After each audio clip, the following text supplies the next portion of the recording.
In 1969, NASCAR officials sat in a room staring at timing sheets they couldn't quite believe. A car had just qualified for the Daytona 500 at over 190 miles per hour, on a track where 170 was considered flying. The car looked like nothing anyone had ever seen before. It had a nose cone that stuck out almost 2 feet from the grille and a wing mounted on the rear deck that stood higher than the roof. It looked like someone had welded airplane parts onto a muscle car. And in a way, that's exactly what had happened. The thing is, NASCAR had a problem. Not because the car was dangerous, though it certainly was. Not because it looked ridiculous, though it absolutely did. NASCAR's problem was simpler than that. This car was too fast. So fast that it made every other car on the track look like it was standing still. So fast that it threatened to turn stock car racing into a one-brand demolition of the competition. So fast that within 2 years, NASCAR would change the rules specifically to kill it. This is the story of the Dodge Daytona and Plymouth Superbird, the Aero Warriors, the cars that flew so close to the sun that the sanctioning body had to clip their wings. To understand why these cars existed, you have to understand what NASCAR looked like in the late 1960s. This wasn't the corporate sanitized sport you see today. This was Detroit's war, fought with sheet metal and horsepower on oval tracks across the American South. Ford versus Chrysler versus General Motors. Every Sunday was a battle for showroom bragging rights. You win on Sunday, you sell on Monday. That wasn't just a slogan, it was business strategy, and Chrysler was losing, not on power. The Hemi engine was a monster, producing somewhere around 425 horsepower in race trim, though everyone knew the actual number was higher. Chrysler just wasn't allowed to say it.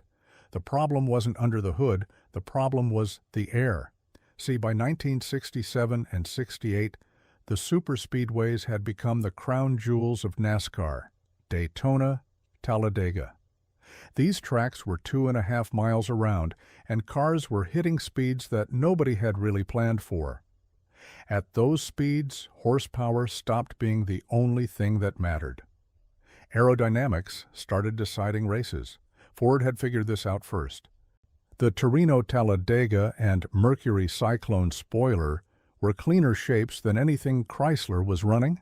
The Dodge Charger, for all its visual appeal, had a recessed grille that created a wall of turbulent air at the front. That cool-looking fastback roofline?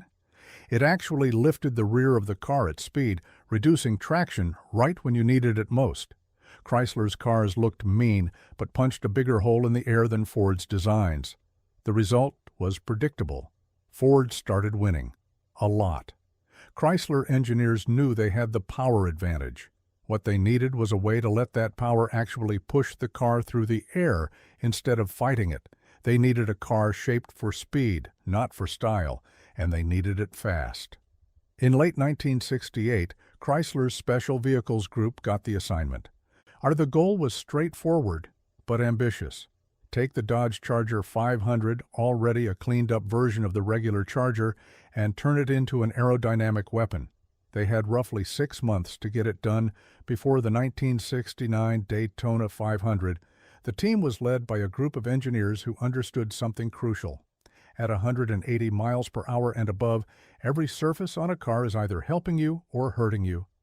There's no neutral. The air doesn't care what looks cool, it only responds to shape. Their first target was the nose. The Charger's recessed grille was creating massive drag. It was essentially a big scoop collecting air and turning it into resistance. The solution was radical. They designed a pointed nose cone that extended 18 inches ahead of the original front end. This piece was made of fiberglass, mounted to the existing structure, and it completely changed the car's relationship with the air. That nose cone did 2 things. First, it let air flow smoothly around the car instead of slamming into a flat surface. Second, it generated downforce at the front, keeping the nose planted at high speed. Engineers tested it in the Lockheed Wind Tunnel in Georgia, one of the few facilities in the country capable of simulating the speeds these cars would reach. The results were immediate. Drag dropped significantly. But now they had a new problem. With the front end sorted, the rear was lifting even more by comparison. The car wanted to take flight. Here's where things got interesting. The engineers could have redesigned the rear window, changed the roofline, modified the deck lid. All of that would have required major retooling and NASCAR homologation headaches. Instead, they went with the most direct solution possible. They mounted a wing, not a spoiler, a wing, like you'd see on an airplane, mounted on tall struts that put the blade 23 inches above the rear deck. At the time, this looked like madness. Nothing in NASCAR had ever resembled this. Fans called it ridiculous. Competitors called it desperate. The engineers called it physics. The height wasn't arbitrary. At that elevation, the wing sat in clean air above the turbulent wake coming off the roof. This let it generate consistent downforce, regardless of what was happening to the airflow around the rest of the car. Lower wings have to fight through dirty air. This one floated above it. The combined effect was transformative. The 1969 Dodge Daytona hit the track at Talladega in September and promptly broke the 200-mile-per-hour barrier. Charlie Glotzbach put down a lap at over 201 miles per hour during testing. Buddy Baker later pushed it even higher. No stock car had ever gone that fast. Let that sink in. 200 miles per hour. On a track, in a car based on something you could theoretically buy at a dealership. In 1969, NASCAR didn't know what to do. The rules said homologation required 500 units built for public sale. Dodge cranked out exactly 503 Daytonas, painted them in wild colors with graphics that matched the race cars, and shipped them to dealers. Many just sat on lots. These weren't exactly practical daily drivers. The nose cone made parking a challenge, and that wing caught the eye of every cop within a 5-mile radius. But the homologation was met, and the Daytonas were legal. For now. Ford's response was immediate concern. Their Aero cars were fast, but not this fast. The Daytona had fundamentally shifted the competitive landscape. Something had to be done. Meanwhile, over at Plymouth, executives watched all this unfold with a mix of admiration and frustration. Dodge had gotten the glory. Plymouth needed their own Aero Warrior, and they wanted it for the 1970 season. The Plymouth Superbird arrived with even more aggressive development. Based on the Roadrunner instead of the Charger, the Superbird featured similar aerodynamic solutions, but with some key refinements. The nose cone was similar in concept, but modified to fit the Roadrunner's different front-end structure. It had to be, since the Roadrunner and Charger didn't share body panels. The wing was there, of course, standing tall above that distinctive Roadrunner silhouette. But the Superbird also addressed a problem the Daytona had only partially solved: the rear window transition. On the Daytona, air flowing over the roof hit the rear window and separated, creating drag. Plymouth's engineers added a flush-mounted rear window plug that smoothed this transition, and they included rear window strakes, small vertical fins that helped manage airflow and reduce turbulence. These details might sound minor, but at 200 miles per hour, minor means multiple miles per hour of speed difference. The Superbird was also more extensively wind tunnel tested. Plymouth had learned from Dodge's experience and refined the concept. When the Superbird hit the track for the 1970 season, it was arguably the more developed of the two Aero Warriors. If you're enjoying this, hit subscribe. We cover stuff like this every week. Okay, back to it. Now let's talk about what actually made these cars so fast, because it wasn't just the obvious stuff. It wasn't just the wing and the nose. The entire package was optimized in ways that weren't immediately visible. Start with the engine. Both cars ran variants of the legendary 426 cubic inch Hemi. This engine was already a known quantity in NASCAR, but in Aero car trim, it could actually deliver its power effectively. The Hemi produced somewhere in the neighborhood of 550 to 600 horsepower in race configuration. Some estimates go higher. The exact numbers were closely guarded secrets, and Chrysler wasn't about to tell anyone the truth. The Hemi's hemispherical combustion chambers allowed for larger valves than conventional wedgehead designs. Bigger valves meant better breathing. Better breathing meant more power at high RPM. The compression ratio was around 12.5 to 1 in race trim, requiring high-octane fuel that would make a modern gas station attendant nervous. But here's the thing about horsepower at superspeedway speeds. Past a certain point, aerodynamic drag increases faster than your ability to overcome it with power. Drag scales with the square of velocity. Double your speed, quadruple your drag. This is why a car that can do 150 might need twice the power to do 175, not just 17% more. The Aero Warriors cheated this equation. By reducing their drag coefficient significantly, they let the existing horsepower push them faster than anyone thought possible. The Daytona's coefficient of drag was reportedly around 0.28 to 0.3. For comparison, a standard Charger was closer to 0.38 or higher. That difference is enormous at speed. To put it in practical terms, the Aero package was worth something like 30 to 40 horsepower in reduced drag alone. That's not power the engine made. That's power the car stopped wasting, free speed. The downforce story is equally important. A regular stock car of that era produced lift at high speeds. The body shape naturally wanted to fly. The Aero Warriors not only eliminated this lift, but reversed it, generating actual downforce that pushed the tires into the track. More grip meant several things. You could carry more speed through the corners, you could get on the throttle earlier coming off the turns, and critically, you were less likely to get airborne if something went wrong. That last point mattered because superspeedway racing was already dangerous. Cars had flipped, gone into the fences, sometimes cleared them entirely. Anything that kept wheels on the ground was potentially life-saving. The wing itself was adjustable. Teams could change the angle of attack to tune the downforce to drag ratio for specific tracks. More angle meant more downforce, but also more drag. A less angle reduced downforce, but let the car slip through the air more easily. Finding the right setup for a given track and conditions was part engineering, part art. The nose cone wasn't just about streamlining, it also managed airflow to the radiator.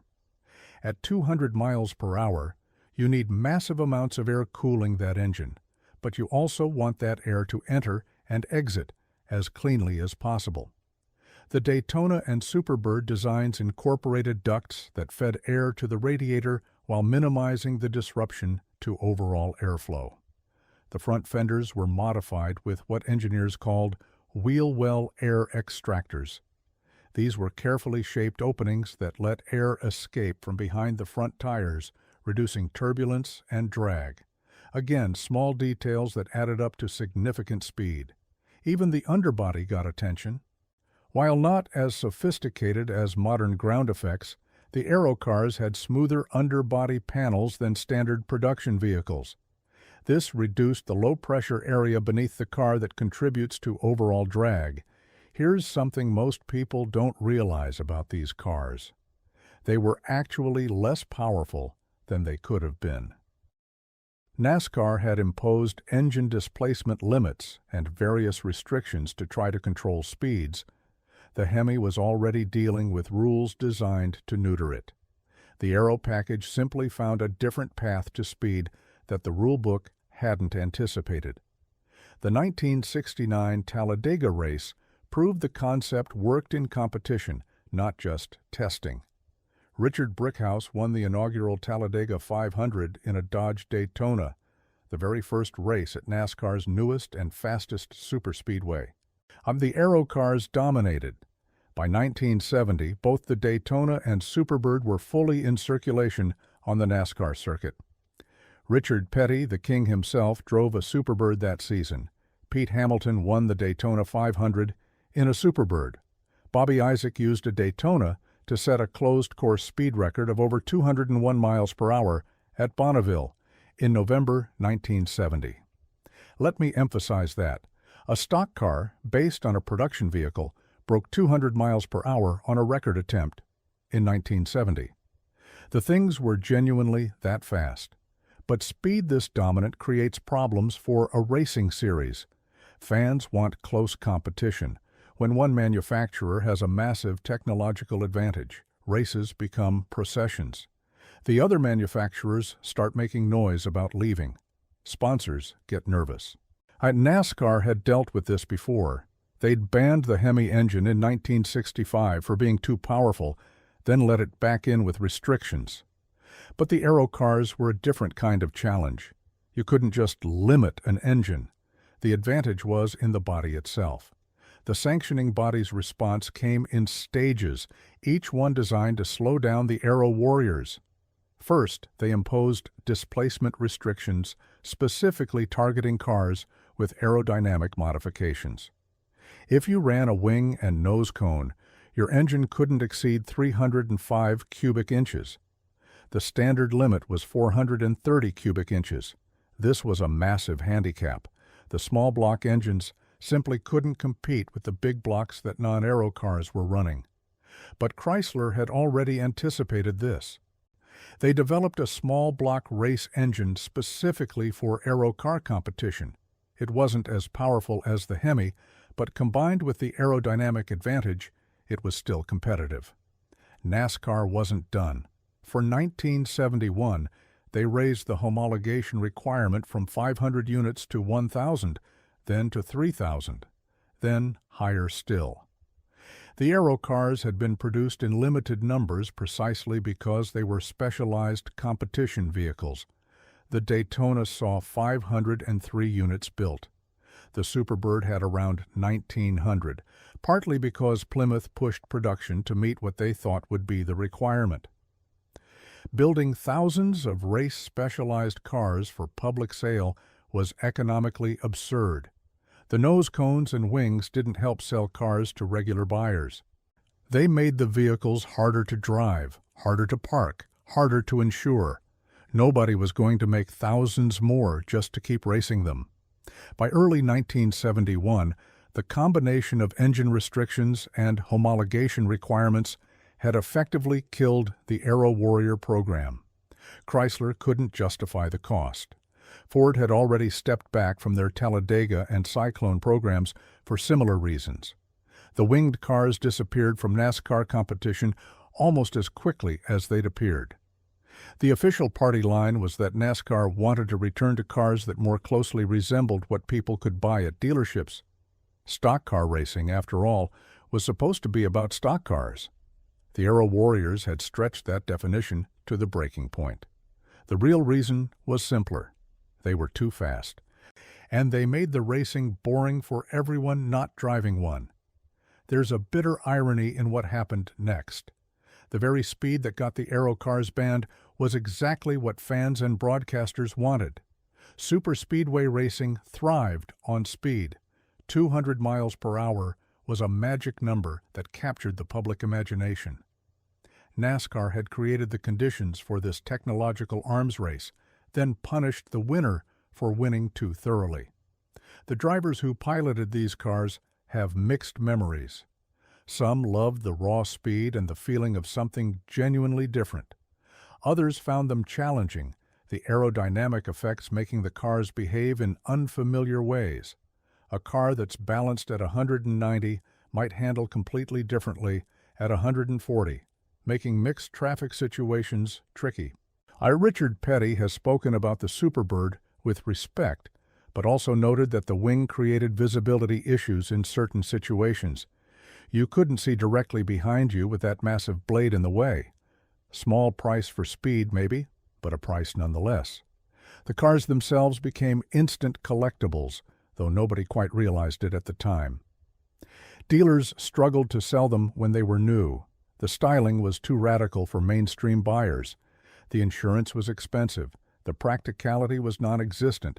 But as the years passed and the legend grew, those weird, unsold Daytonas and Superbirds became valuable, very valuable. Today, authentic examples routinely sell for six figures. Pristine, documented cars with Hemi engines have crossed the $1 million threshold at auction. The things that made them hard to sell in 1970, the nose cone, the wing, the aggressive stance, those are precisely what makes them valuable now. The technology didn't die with the ban, it just moved elsewhere. Formula One was already experimenting with wings and aerodynamic devices. Sports car racing embraced aerodynamics in the 70s and 80s. Even NASCAR eventually came back around, though in more controlled ways. The restrictor plate, introduced at Talladega and Daytona in the late 1980s, was essentially NASCAR's long-term solution to the speed problem the aero cars had exposed. Instead of banning fast body designs, they just limited how much air the engine could breathe. Crude, but effective. Modern NASCAR vehicles are far more aerodynamically sophisticated than anything from 1969, but the speeds are carefully managed through rules packages. The sanctioning body learned from the Aero Warrior era that letting manufacturers chase outright speed leads to unsustainable arms races. The Daytona and Superbird also left their mark on car culture more broadly. The idea that a production vehicle could be transformed into something approaching a race car, with wild bodywork that served a functional purpose, influenced everything from Japanese tuner culture to modern supercar design.